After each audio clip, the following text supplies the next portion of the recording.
Okay, here's our second factor pattern. Again, I'm looking for a greatest common factor first.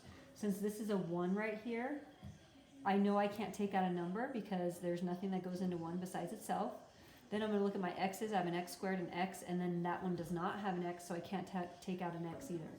So I'm going to move on to my factor pattern. Remember, to get your top number, you take this and multiply it by that one. So 1 times 10 is 10. Okay?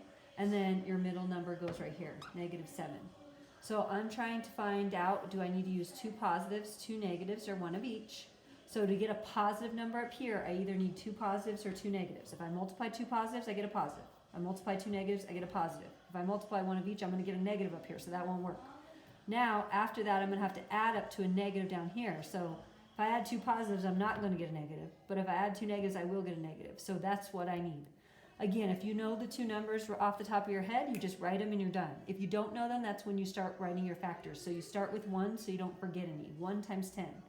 We know they both have to be negative. Does that make -7? No, it doesn't. So then I do 2. -2 times -5. Yes, that works. -2 plus -5 makes -7.